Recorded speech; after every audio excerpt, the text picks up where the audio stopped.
በራስ መተማመን ማለት ስለ ራሳችን ያለን ግምት፣ በችሎታችን፣ በብቃታችን ያለን እምነት እንዲሁም በውሳኔያችን ላይ ያለን እምነትና ቁርጠኝነት ድምር ውጤት ማለት ነው።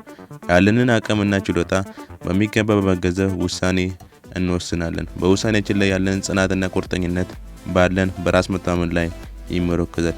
በስኬት መንገድ ላይ በራስ መተማመን ወሳኝ ሚና ይጫወታል። አንድ ሰው የቱንም ያህል ቢማር ብልህና ጎበዝ ቢሆን በራስ መተማመን ከሌለው በሙሉ አቅሙ አይኖርም። እንዲህ አይነት ሰው የሌሎች መጠቀሚያ አሊያም የበይ ተመልካች ይሆናል። በተቃራኒው ትንሽ እውቀት ያለው አንድ ሰው በራስ መተማመን ካለው ብዙ ነገር በቀላሉ ያሳካል። ይህ ሰው በፍጹም ድፍረትና የእርግጠኝነት ስሜት የራሱንና የሌሎችን ህይወት መሪ ይሆናል። ከፍ ያለ በራስ መተማመን ካለን የስኬት ቁልፍ በእጃችን ያለ ያህል ሊሰማን ይገባል። ምክንያቱም የማንደመስሰው እንቅፋት ከፊታችን አይኖርም። ወደ ስኬት እንዳንሄድ ሊያቆመን የሚችል አንዳች ኃይል አይኖርም። በቂ በራስ መተማመን ከሌለን ወይም ዝቅተኛ በራስ መተማመን ካለን በመቀጠል የማቀርብላችሁ 6 በራስ መተማመንን ከፍ ለማድረግ የሚረዱ ነጥቦችን ነግራችኋለሁ። እስከ ቪዲዮ መጨረሻ ድረስ ተከታተሉ።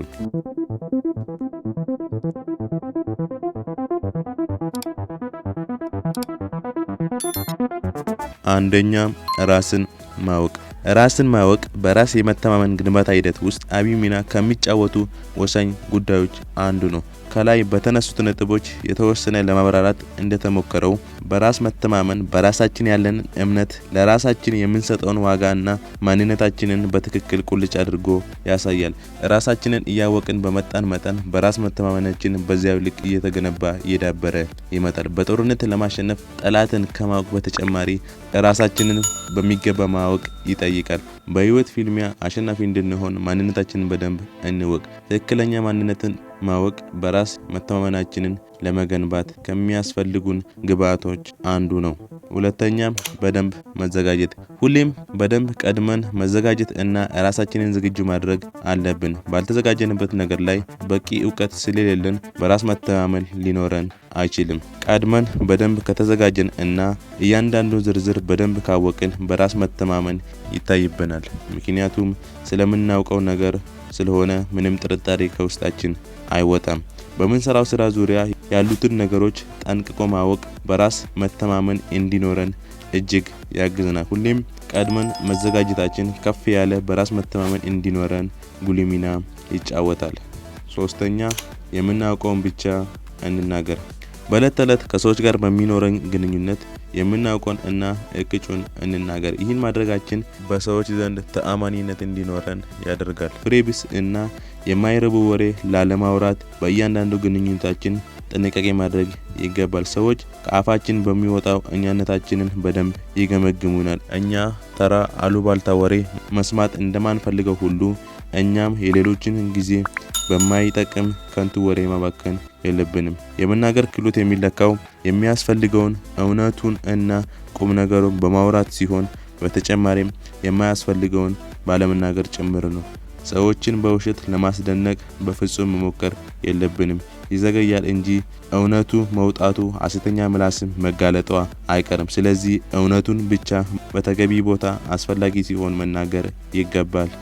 አራተኛ፣ መልካም አሳቢ ወይም ፖዚቲቭ ቲንኪንግ መሆን።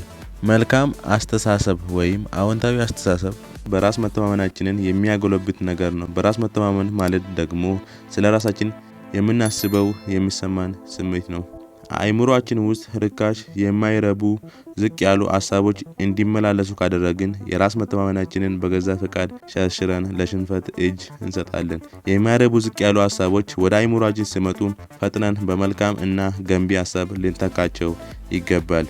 መልካም አስተሳሰብ ወይም አዎንታዊ አስተሳሰብ ወደ ራስ መተማመን የሚያሸጋግረን መወጣጫ መሰላል ነው። ደጉን ማሰብ ወደ መልካም ነገር ይመራናል። አምስተኛ፣ መጥፎ ሐሳቦችን ወይም ኔጌቲቭ ቲንኪንግን ማስወገድ። ብዙዎቻችን በመጥፎ ሐሳቦች ወይም አሉታዊ አስተሳሰቦች የምንዋጥበት ጊዜ ጥቂት አይደለም። በውጫዊ ተጽዕኖ ወይም በራሳችን በምንፈጥራቸው መጥፎ ሐሳቦች የበታችነት ስሜት እንዲሰማን እናደርጋለን። በእነዚህ መጥፎ ሐሳብ ምክንያት በራስ መተማመናችንን ክፉኛ ይታወቃል።